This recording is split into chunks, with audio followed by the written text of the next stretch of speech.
જય હિન્દ વિદ્યાર્થી મિત્રો, નિરાંત એજ્યુકેશનમાં તમારું સ્વાગત છે. મિત્રો, બે દિવસ પહેલા મેં એક વિડીયો બનાવ્યો હતો અને એની અંદર તમને કીધું હતું કે જો ખરેખર તમારું સપનું ખાખી પહેરવાનું હોય, ચાહે પીએસઆઈ હોય, કોન્સ્ટેબલ હોય, પણ જો ખરેખર તમે ખાખી પહેરવા માંગતા હોય તો તમે તમારી તૈયારી આ જ ક્ષણેથી શરૂ કરી દેજો. અને છતાં પણ એ વિડીયો જોયા પછી છતાં પણ આજે 2 દિવસ થયા તો પણ તમે હજુ સુધી તમારી તૈયારી શરૂ કરી નથી અને એના જ લીધે મારા આજે આ વિડીયો બનાવવાની જરૂર પડી છે. મિત્રો, એક વાર્તા કહેવીશ મારે તમને. એક નાનકડું મજાનું એક ગામ હતું. ગામની અંદર રામુ નામનો એક વ્યક્તિ હતો.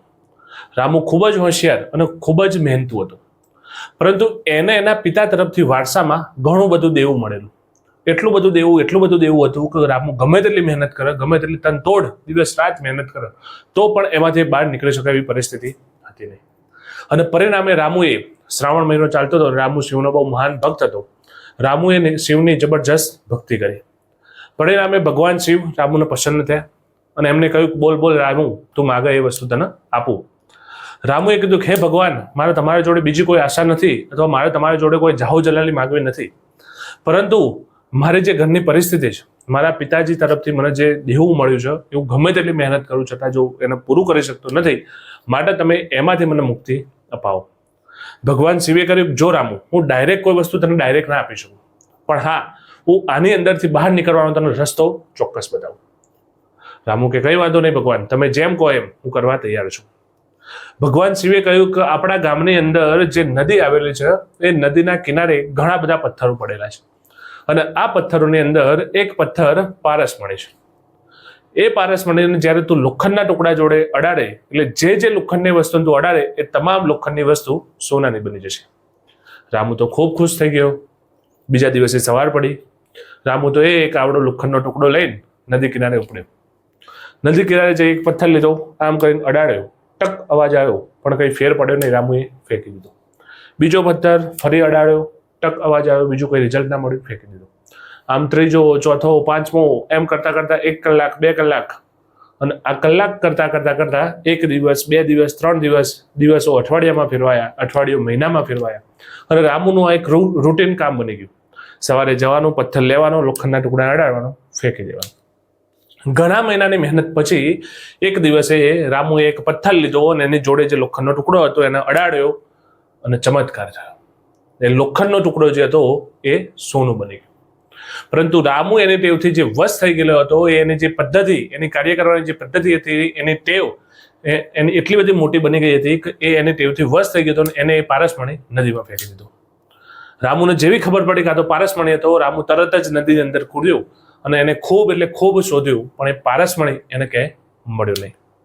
અને તે માણસ નદી કિનારે બેસી એટલું બધું માથું પકડી રડ્યો, એટલું બધું રડ્યો કે જેની કોઈ લિમિટ નથી. એના પસ્તાવાનો કોઈ પાર નથી. તેને પારસમણી શોધવામાં એટલો બધો સમય પસાર કર્યો હતો મિત્રો, એટલો બધો સમય પસાર કર્યો હતો, પરંતુ જ્યારે સાચી તક તેની સામે આવી, જ્યારે જૂની ટેવના કારણે એ એને ઓળખી ના શક્યો. જ્યારે એના સામે ખરેખર રિયલમાં પારસમણી આવ્યો ત્યારે તેને ઓળખી ના શક્યો અને એની ટેવથી વશ થઈ અને એ પથ્થરને પણ ફેંકી દીધો. આપણા જીવનમાં પણ આવી ઘણી બધી પારસમણી બનીને આવે છે મિત્રો. આપણા જીવનની અંદર આવી ઘણી બધી મોટાભાગની તકો પારસમણી બનીને આવે છે, પણ નિષ્ફળતા, ભૂતકાળમાં આપણે મળેલી નિષ્ફળતા, નિરાશા અને આપણી જે જૂની ટેવો છે એના કારણે આપણે સમય બગાડવા માટે ટેવાઈ ગયેલા હોઈએ છીએ. અને જ્યારે સફળતાનો સાચો મોકો, સાચી તક આપણી સામે આવે છે ત્યારે આપણે એને ઓળખી શકતા નથી. ખોટી ટેવો આપણી અંદર જે મિત્રો સમય પસાર કરવાની, સમય બરબાદ કરવાની જે ખોટી ટેવો પડેલી છે એ ટેવોથી આપણે એટલા બધા એક મશીન જેવા આપણે બની ગયા છીએ કે સાચી તક આપણા હાથમાં આવે તો પણ આપણે એના હાથમાંથી આપણે એને ઓળખી શકતા નથી, એના હાથમાંથી નીકળી જાય છે. અને આ જ પરિસ્થિતિ તમારી સામે અત્યારે જવા જઈ રહી છે. મિત્રો, ભરતી ક્યારે આવશે, સાહેબ ક્યારે આવશે, એને ડેટ આપો, આમ આપો. પરીક્ષાની તારીખનું તમારે શું કરવું છે? તમને એટલી ખબર પડી ગઈ કે હજુ કહું છું મિત્રો, તૈયારી શરૂ ના કરી તો કરી દો. તક આવશે, ભરતી તકના સ્વરૂપમાં તમારા જીવનમાં આવશે અને આવીને જતી રહેશે, પણ તમે તમારો સમય પસાર કરવાનો, સમય બરબાદ કરવાના જે ટેવોથી ટેવાઈ ગયેલા છો, રામુની જે પરિસ્થિતિ છે એ તમારી પરિસ્થિતિ બની ગઈ છે. આપણે સવારે ઉઠવાનું, ટાઈમપાસ કરવાનો, 2-3 યુટ્યુબમાં વિડીયો જોવાના, ભરતી આવશે, નહીં આવે, ક્યારે આવશે, બધી ચર્ચા કરવાની, રાત્રે સુઈ જવાનું. બધી જ ચર્ચાઓ મૂકી દો મિત્રો. હવે ખરેખર સમય આવી ગયો જાગવાનો. જો હવે નહીં જાગો ને તો જીવનમાં બહુ પસ્તાવાનો વારો આવશે. હજુ તમને કહું છું કે ભરતી અત્યારે 14-15 હજારની વાતો ચાલી રહી છે, પણ જો નસીબે તમને સાથ આપ્યો ઘણી મોટી ભરતી થવાની પણ શક્યતાઓ રહેલી છે. હજુ આંકડો ક્લિયર થયો નથી, પણ મને એવા સમાચાર મળ્યા કે ભરતી જો નસીબ તમારા સાથ આપશે તો ઘણી મોટી પડશે. અને એ ના થાય તો 14-15 હજાર પણ કહું બહુ મોટી ભરતી કહેવાય. એટલે હજુ પણ કહું છું મિત્રો, ટૂંક સમયમાં ભરતી આવી જશે. સમય પસાર જતો રહે છે, ગયેલો સમય, વીતેલો સમય જીવનમાં પાછો આવશે નહીં. અને છેલ્લે રામુની જેમ તમારે પસ્તાવાનો વારો ના આવે, એટલા માટે તકને ઓળખી જાઓ. અત્યારથી જ આ જ ક્ષણેથી તૈયારીમાં લાગી જાઓ.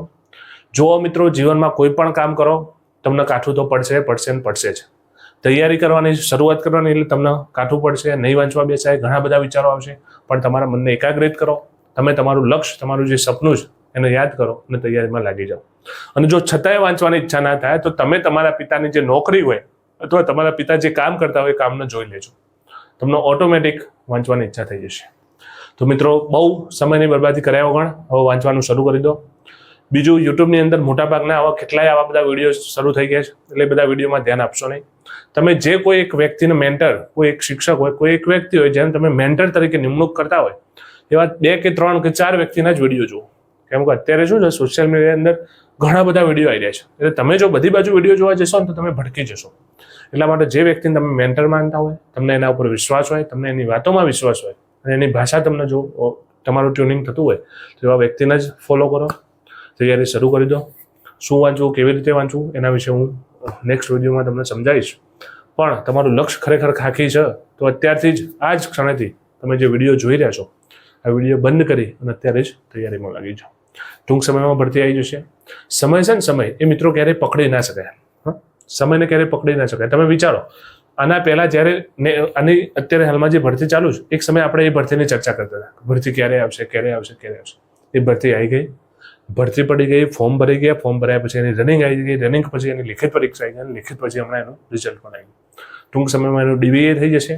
એટલે સમય છે ને, સમય એ ક્યારેય ઊભો નથી રહેવાનો. સમય હંમેશા દરિયાનું જે લહેરો હોય ને એ રેગ્યુલર એની પ્રમાણે ચાલી જ જવાનું છે. એટલે સમય તમારી રાહ જોવાનો નથી.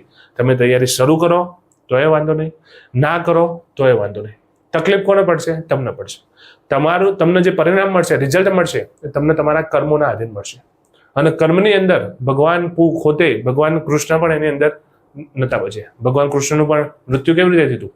પગની અંદર જે બાણ વાગ્યું હતું. એટલે ભગવાન જેવા ભગવાનને પણ જો એનું કર્મ નડ્યું હોય તો આપણે તો સામાન્ય માણસ છીએ. એટલે જો હજુ તમે તમારા કર્મોમાં સુધારો નહીં કરો, હજુ તૈયારી શરૂ નહીં કરો, તો તમારે તમારા કર્મોના લીધે જે પરિણામ આવે એ ભોગવવા માટે તૈયાર રહેજો. મિત્રો, કોન્સ્ટેબલની પરીક્ષા પાસ કરવા માટે અત્યારથી જો તમે તૈયારી કરો તો આરામથી તમે પરીક્ષા પાસ કરી શકો. આટલો બધો સમય એ બહુ ઇનફ સમય છે. આ સમયની અંદર દરેક વિષય વ્યવસ્થિત તૈયાર થાય, એના દરેકે વિષયના MCQ વ્યવસ્થિત સોલ્વ થાય, મોક ટેસ્ટ પણ તમે 70-80-100 જેવી મોક ટેસ્ટ પણ સોલ્વ કરી શકો. એટલે જો અત્યારથી શરૂ કરશો તો તમે દરેક રીતે દરેક પાસા તમારા મજબૂત થશે. અને મને નથી લાગતું જેને અત્યારથી આ જ સમયથી તૈયારી કરી હોય એને કોઈ હરાઈ શકે. એટલે કહું છું મિત્રો, કર્મના આધીન થઈ જાઓ. બધી આવશે નહીં આવા તે બધા વિચારો છોડી દો. મેં તમને જે વાર્તા કીધી વાર્તા યાદ રાખજો. પારસમણી રૂપી જે તક છે એ તક તમારા જોડે આવી છે, પણ તમે તમારી ટેવોના લીધે જો વશ થઈને એને ફેંકી દેશો તો પસ્તાવા સિવાય બીજું કશું રહેશે નહીં. આશા રાખું તમને ખ્યાલ આવી ગયો હશે. અને જો હજુ પણ આ ક્ષણે તમે તૈયારી કરતા નથી તો તમને તમારું કર્મ મુબારક.